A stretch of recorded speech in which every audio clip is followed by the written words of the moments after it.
Imagine a banker comes to you and offers you a deal.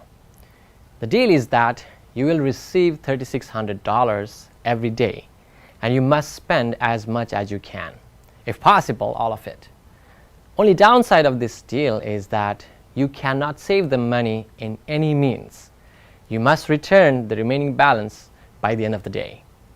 However, next morning you will receive another $3,600. Wouldn't that be a great deal? Wouldn't you try your best to spend every penny? If you equate the number of minutes in a day, we do receive 3,600 minutes every day. We can spend it in any way we want, just like the banker's condition. Only downside is that you cannot save any minute from today to spend tomorrow. And you lose all the minutes you didn't spend today. So, how do we get the best out of this deal? Only way to use the best out of 3,600 minutes is learning how to spend each minute mindfully and meaningfully. Our ability to intentionally attend and examine the present moment changes how we perceive our thoughts, emotions, and behaviors. Analogically, the mindfulness skill is just like training for a marathon. We cannot expect anyone to run a marathon or even half of it without a proper training. In the same way, we cannot expect people to be aware of their thoughts and feelings without proper training. The good news is that just like training for a marathon, mindfulness is a learnable and teachable skill. Studies show that mindfulness people those who are mindful, are psychologically flexible, emotionally stable and happier, and physically healthier than those who are less mindful of their thoughts and feelings. Mindfulness as a skill can be implemented in daily activities if you can provide an accurate guidance and a proper mindset. If you develop a mindset to perceive thoughts or feelings as they are rather than the way you want, you are less likely to experience stress in the following moment, less likely to regret your choices and decisions.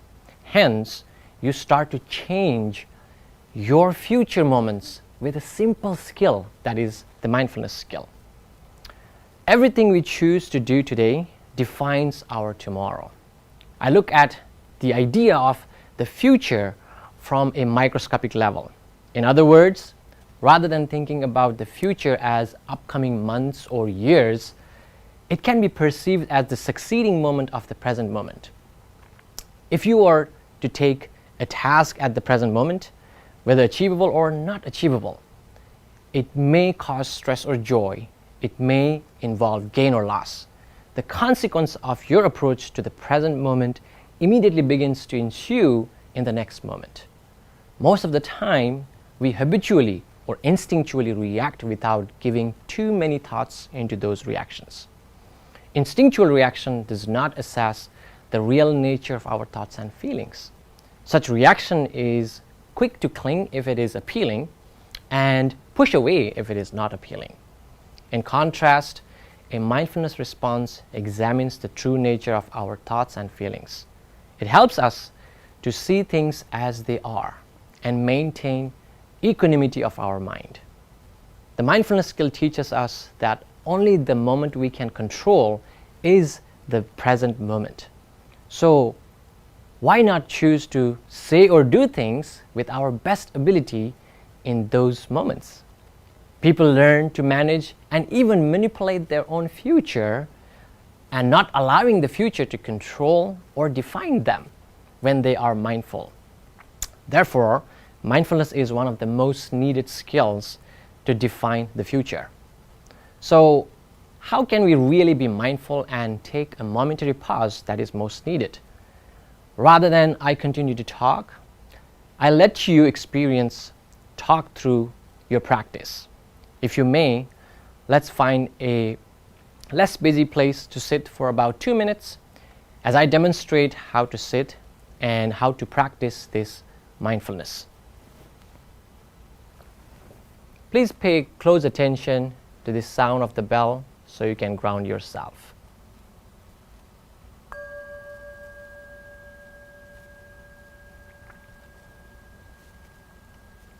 If you allow yourself to close your eyes very gently,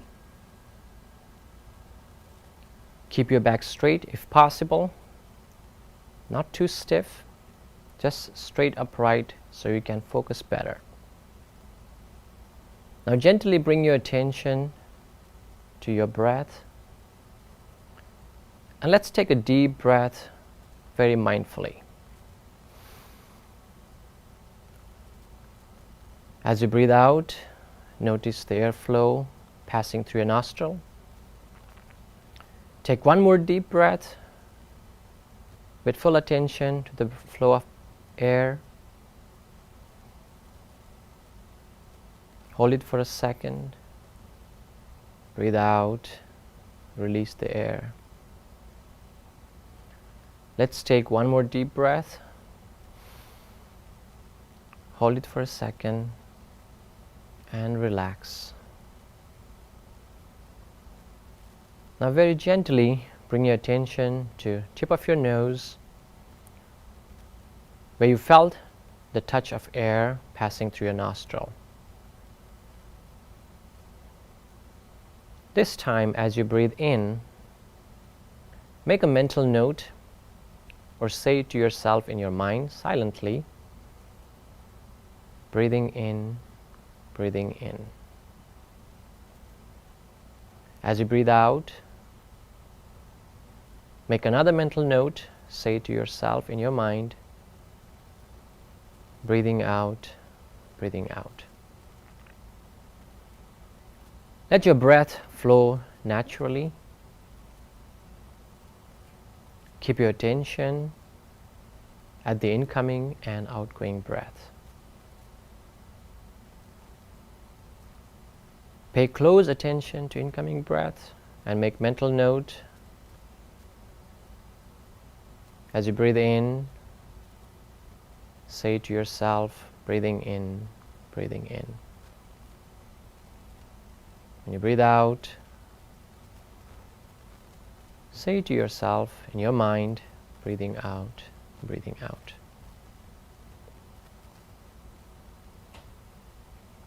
If you missed a breath or two, no worries. Just focus at the present breath. You may notice the beginning of breath. As you notice the beginning of breath, make a mental note, beginning of incoming breath, middle of incoming breath, and the end of incoming breath.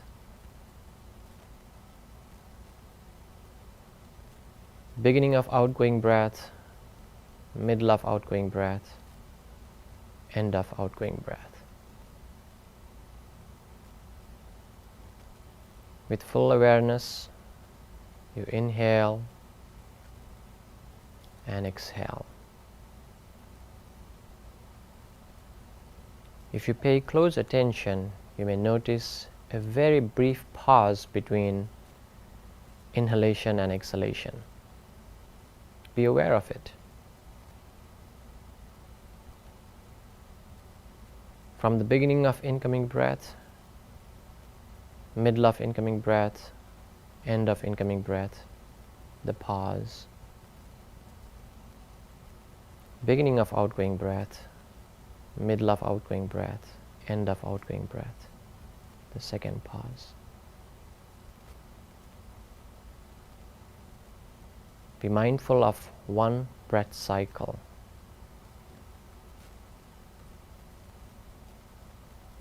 Make mental notes precisely when you breathe in and breathe out. Not before, not after. Exactly when the breath comes in and goes out. If you notice that your mind starts to wander, gently take your attention from your breath to the wandering mind. Now make another mental note. Say to yourself silently, the mind is wandering, the mind is wandering, the mind is wandering. Soon you will notice that the wandering mind loses its power. Now you can gently bring it back to your breath and mindfully observe the incoming breath and outgoing breath.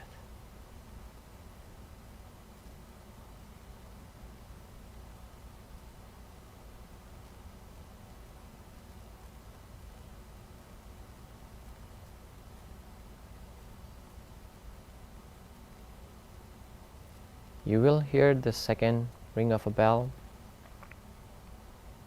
Take your attention from breath to the sound and pay attention to the echo to bring you back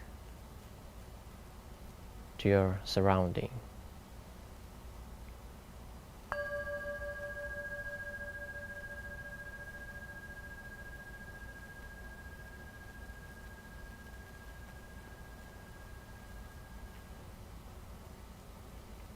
You may open your eyes when you're ready.